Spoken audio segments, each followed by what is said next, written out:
السلام عليكم الغزالات، كي دايرين؟ لاباس عليكم؟ واش اخباركم؟ تنتمنى يا ربي تكونوا بخير وعلى خير في اتم الصحه والعافيه، فرحانات ناشطات ما خاصكم حتى شي خير يا ربي. مرحبا بكم معايا في القناه اللي هي قناتي وقناتكم. تنقول لكم مرحبا والف مرحبا، نورتوني وشرفتوني. مرحبا بكم اخواتاتي كاملات في اي مكان، اي بلاصه، اي دوله كنتي، مرحبا والف مرحبا. راك نور على القناه ديالي. مرحبا بكم صحاباتي واخواتاتي والامهات الغزالات الفنات اللي متبعتني. اليوم ان شاء الله انا جيت وجدت لكم واحد الوصفه.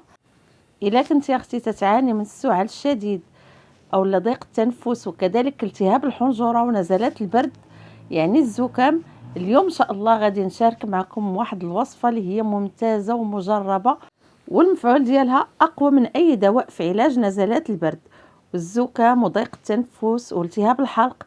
بزاف تاع الناس يعانيوا من هاد المشاكل هذه في هاد البرد وفي هاد الفتره كتريه. واليوم ان شاء الله غادي نعطيكم هاد الوصفه اللي هي مجربه مني انا شخصيا، ومن اول استعمال ان شاء الله الا جربتوها غادي تعطيكم واحد النتيجه اللي راه ما غاديش تخلي لكم ان شاء الله الرواح، ما غاديش تخلي لكم السخانه، وما غاديش تخلي لكم الزكام. سبحان الله، هاد الوصفه راه انتيبيوتيك طبيعي، راه غادي تحسوا بالراحه وغادي تخلصكم من التعفنات اللي تتكون في الصدر ديالكم، وتتعالج كذلك جميع المشاكل تاع البرد. وهاد الوصفه خواتاتي راه صالحه للصغار والكبار، يعني حتى الوليدات الصغار راها مزيانه ليهم. وهاد الوصفه راه من اقوى الوصفات اللي تنستعمل وقت البرد، وكذلك صالحه حتى الوليدات اللي فيهم السخانه، راه دقه بطله. وتنتمنى حتى نتوما تجربوها ان شاء الله.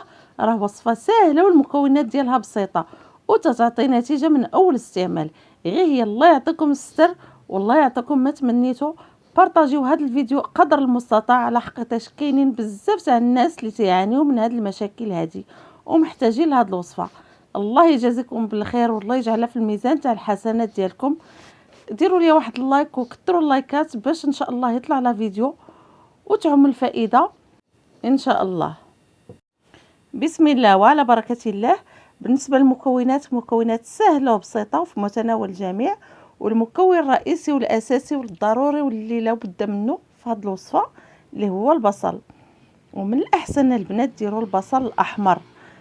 البصل الاحمر راه فيه فوائد بزاف بالنسبة للذات، راه فيه الدواء يا البنات، راه علاج طبيعي للكحة وللسعال والسخانة ونزلات تاع البرد، راه مفيد بزاف. وكما تشوفوا معايا خواتاتي انا خديت غير واحد البصيله اللي تكون صغيره، يعني ما كبيراش بزاف، يعني تكون متوسطه اولا صغيره. غادي نشدها وغادي نقيها وغادي نحيد لها القشور ديالها كما تشوفوا معايا. وهاد الوصفه كما قلت لكم اخواتاتي راه تعطي واحد المفعول سريع، تتنقي الصدر، راه مفيده بزاف. ان شاء الله فاش غادي ديروها غادي تشوفوا النتيجه اللي غادي تعطيكم. الكره عندكم، جربوا وحكموا. المهم هذه راه بحال انتيبيوتيك طبيعي، احسن من الدواء تاع لا فارماسي. كما شفتوا معايا خواتاتي انا شديت ديك البصله، نقيتها وغسلتها، وغادي نشدو دابا الحكاكه الرقيقه، الحكاكه الرقيقه ماشي الغليظه، وغادي نشدها وغادي نحكها. غادي نحك هاد البصيله كامله، يعني غادي نستخلصوا غير الماء تاع البصل. غير هي خواتاتي كثروا اللايكات الله يعطيكم الستر، راه كاينين بزاف تاع الناس اللي محتاجين بحال هاد الوصفه هذه. راه دابا في هاد الوقيته تاع البرد راه سبحان الله، راه غير واحد في الدار تكون فيه هاد الرواح راه تيعادي الدار كامله. وإلا درتوا هاد الوصفه ان شاء الله غادي تشوفوا النتيجه من اول استعمال. ان شاء الله من اول استعمال كتحسي بالراحه نزلت عليك، سبحان الله، ما غاديش تبقى ديك السخانه نهائيا. ودابا بعد ما حكيتها خواتاتي كما تشوفوا معايا ديك البصله تنحكها كامله، يعني بصله صغيره ماشي كبيره. ها نتوما خواتاتي كما تشوفوا غادي نجيبوا واحد الصفايه وغادي نصفيو فيها هاد البصله، يعني غادي نستخلصوا غير الماء ديالها فقط، غير الماء ديالها هو اللي حاجتنا به. والماء تاع البصله يا البنات راه فيه بزاف تاع المنافع للذات. غير جربوا معايا هاد الوصفه وحكموا. الكره عندكم راه تتعالج الكحه، السعال، حتى ديك البحه اللي تتنتج على النزلات تاع البرد اللي تتكون في الحنجره. كيف ما قلت لكم راه البصله راه مفيده بزاف. ودابا خواتاتي بعد ما استخلصنا الماء تاع البصل، وكما شفتوا معايا راه درت غير بصله متوسطه يعني صغيره، ماشي ما كبيره ما صغيره، وانتم على حسب عدد الاشخاص اللي كاينين معكم في الدار. يعني الا كنتو باغيين ديروها جوج اولا ثلاثه ضاعفوا الكميه. ودابا غادي نضيفوا المكون الثاني اللي هو الزنجبيل. هو السكينجبيل الطريه البنات اولا الزنجبيل الطري. والزنجبيل الطريه البنات راه زوين للكحه والنزلات تاع البرد والسعال وضيق التنفس. وإلا ما عندكمش، الا ما كانش عندكم في الدار، راه ماشي ضروري ديروا الزنجبيل الطري، يعني تقدروا ديروا غير البصله بوحدها، راه مفيده بزاف لهاد النزلات تاع البرد. المهم الا عندكم الزنجبيل الطري راه من الافضل ومن الاحسن، والا ما كانش عندكم ماشي ضروري. المهم انا غادي نبسط عليكم الوصفه باش ديروها ان شاء الله وتشوفوا النتيجه اللي غادي تعطيكم. المهم اخواتاتي انا شديت داك الزنجبيل وشديت الحكاكه الرقيقه، وغادي نحك غير واحد الطريف صغير، يعني ما غاديش ندير واحد الكميه كبيره، غير واحد شويه، يعني على الاقل واحد نص معلقه صغيره. وغادي نزيدها على داك العصير تاع البصل. والزنجبيل راه يعتبر كمسكن طبيعي، راه تيعالج السعال والتعفنات اللي تتكون في الصدر. ودابا بعد ما حكينا البصله والزنجبيل غادي نضيف عليهم الماء اللي تيكون طايب البنات، الماء اللي تيكون واصل درجه الغليان.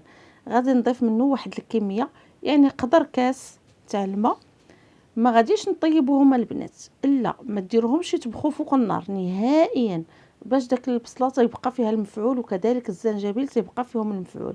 يعني غادي ندير الماء اللي تيكون طايب وغادي نخويه فيهم، وغادي نضيف عليهم معلقه تاع العسل، العسل الحر، العسل الطبيعي يا البنات، ماشي عسل السكر، العسل الطبيعي، العسل النحل.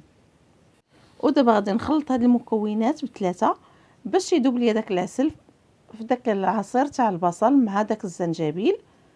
المهم اخواتاتي، وغادي نجيب دابا واحد الطبيصيل وغادي نغطيهم وغادي نخليهم على جنب، غادي نخليهم حتى كيدفاو، يعني حتى كيطلق ليا داك المفعول تاع داك البصله وداك الزنجبيل في داك الماء.